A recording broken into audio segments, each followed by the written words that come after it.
do livro dos Reis, aquilo que o profeta Elias realiza no Monte Carmelo. O Monte Carmelo para nós nos recorda sempre a ordem carmelita que vive a contemplação, que vive principalmente as irmãs que vivem a clausura. Mas o Carmelo como lugar escolhido para a manifestação do poder de Deus. Elias sobe o Carmelo e ele, na ousadia, numa fé grandiosíssima no seu Deus, ele desafia o Deus dos fenícios. O Carmelo fica ao norte de Israel e fica na fronteira entre o que hoje nós chamamos Israel e o que naquela época era a Fenícia. Baal era o deus de Tiro, da cidade de Tiro. E no momento em que o povo de Israel passava por um momento difícil e que parecia que o Senhor nosso Deus teria esquecido do seu povo, Deus chama Elias. E Elias se torna naquele tempo o único profeta em Israel. Tempos difíceis, tempos de crise, tempos de seca, tempos difíceis para o povo de Israel. Nós poderíamos dizer assim, tempos de crise. E Elias então chama 450 sacerdotes de Baal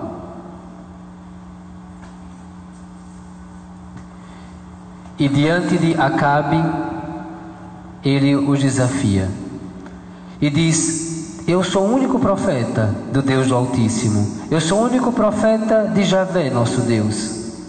Mas se o povo quiser encontrar em Baal o vosso Deus, então vamos ver qual é o verdadeiro Deus.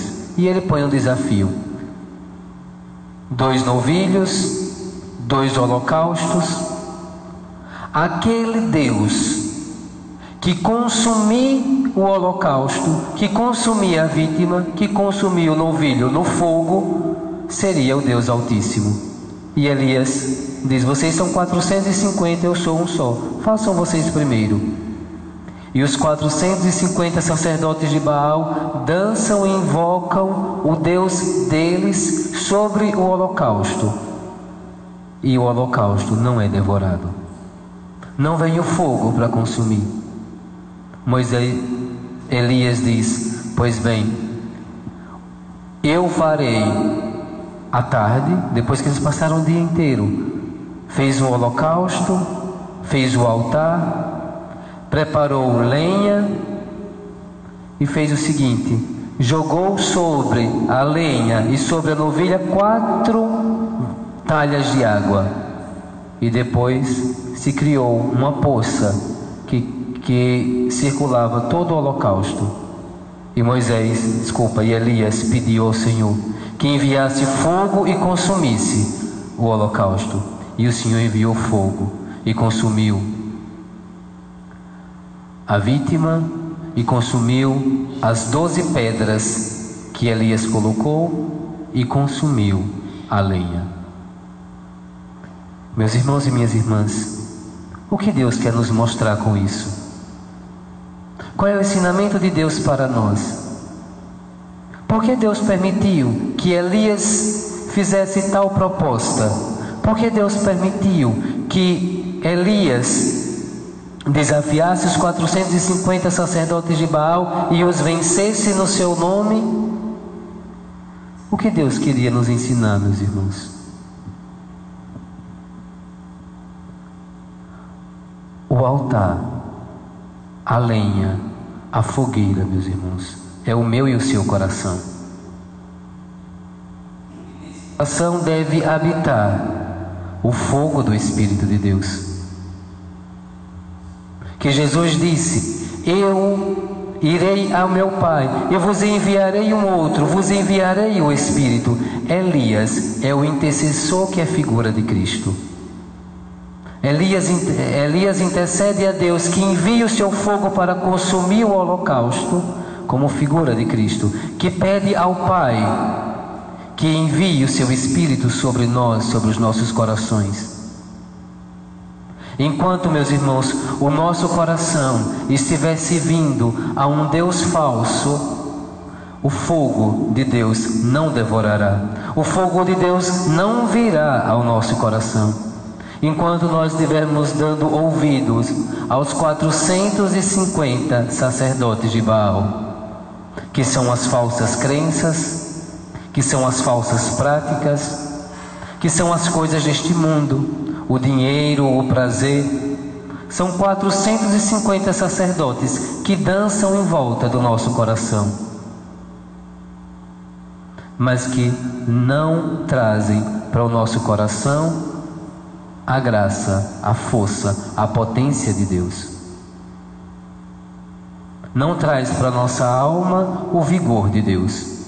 Não traz para cada um de nós a força de Deus.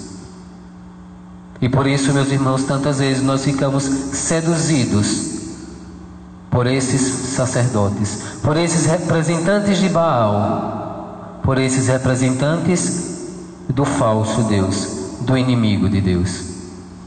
Somente quando nós deixarmos tudo isso e buscarmos o único profeta, o único intercessor, o único que pode verdadeiramente dar vida ao nosso coração, aí, meus irmãos, virá sobre nós a força do alto, virá sobre nós a potência de Deus, virá sobre nós o Espírito de Deus. É necessário buscarmos o Senhor. Por isso que Elias vem dizer: vocês são 450, eu sou o único profeta. Como Jesus vem dizer: existem por aí muitos senhores, eu sou o único Senhor. Quantos senhores governam o meu coração? A quantos senhores eu sirvo? Não poderás servir a Deus e ao dinheiro, disse Jesus. Não se pode servir a dois senhores. Enquanto o povo de Israel ouvia os sacerdotes de Baal, o povo de Deus se prostituía, trocando o verdadeiro Deus por falsos deuses. Todas as vezes que eu escuto os 450 sacerdotes de Baal que me circundam, eu troco Deus.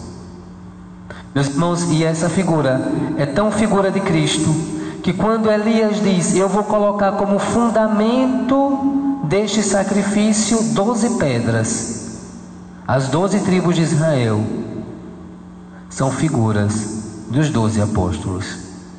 As 12 pedras são as 12 colunas. As 12 pedras são os 12 apóstolos. E sobre esses 12 apóstolos, e unido a esses 12 apóstolos, unidos à verdadeira fé, unidos à verdadeira igreja de Deus, desce o poder do Espírito de Deus. Se nós formos olhar essa figura de Elias que suplica que o fogo caia sobre a vítima, sobre o novilho, nós vemos aqui uma figura de Pentecostes.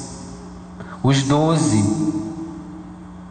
as 12 pedras, figura do colégio apostólico. Mesmo estando ali, nós sabemos 11, porque Judas tinha traído, depois vai entrar Matias. Mas 12 é a figura dos apóstolos, do colégio apostólico. E sobre aqueles 12 é colocado um sacrifício, o sacrifício do novilho, que é figura do sacrifício de Cristo.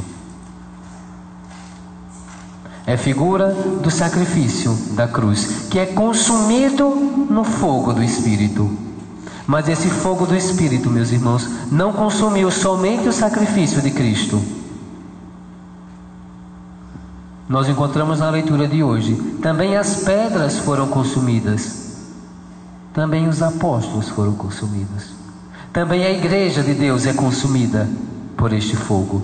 Este fogo que consumiu Jesus na cruz, O sacrifício de Cristo na cruz foi um sacrifício no poder do Espírito. É o Espírito Santo que queima Jesus. É o Espírito Santo que recebe esse sacrifício de Jesus para entregá-lo ao Pai. O Espírito Santo é fogo que queima. Quando Jesus oferece a sua humanidade é sacrificada no Espírito de Deus, no Espírito do Pai, que é o Espírito do Filho. É consumido no Espírito. E essa mesma realidade, meus irmãos, se dá nesta figura. Jesus, que é consumido, Ele é o intercessor, isto é, Ele é o sacerdote, Ele é a vítima, Ele é o cordeiro, consumido no poder do Espírito. E quando Jesus se consome, Ele vai consumir com Ele todos aqueles que estão próximos a Ele. Por isso as 12 pedras são consumidas. Os 12 apóstolos, a figura da igreja, que é consumida no poder do Espírito, que é transformada no poder do Espírito. Meus irmãos e minhas irmãs, nos aproximemos o nosso coração como este lugar que Deus quer realizar a mesma realidade. O meu coração tem que ser este holocausto, essa vítima, esse sacrifício oferecido a Deus, para que, unido a Cristo, o Senhor derrame sobre o meu coração o dom do seu Espírito, o fogo do seu Espírito. Hoje nós celebramos Santo Efrém, diácono da Síria, Santo Efrém o Sírio, grande diácono do século IV, um dos grandes místicos que a igreja teve. Escreveu os mais belos hinos ao mistério da encarnação de Cristo e da sua divindade, os mais belos hinos a Nossa Senhora da Antiguidade, escritas por um diácono místico, unido ao mistério de Deus. E uma das coisas que ele dizia é que nós, ao comungarmos da carne do Senhor, ele dizia: aquele que comunga da carne do Senhor, que bebe o seu sangue, comunga e bebe fogo. Ele dizia: porque a carne do Senhor é plena do Espírito de Deus. A carne do Senhor é como uma brasa viva, plena do Espírito de Deus. Por isso, quem comunga desta carne, comunga fogo, come fogo. Que hoje, recordando esse sacrifício, essa descida do Espírito Santo, nós possamos pedir ao Senhor que no mistério da Eucaristia possamos comungar e que nosso coração verdadeiramente possa arder, queimar do fogo do amor do Senhor. Louvado seja o nosso Senhor Jesus Cristo. Assim seja louvado. Pão e vinho te apresentamos nesse altar como sinal que tu recolhes nossa oferta. Tudo que somos deixamos aqui. Pão e vinho te apresentamos nesse altar como sinal que tu recolhes nossa oferta. Tudo que somos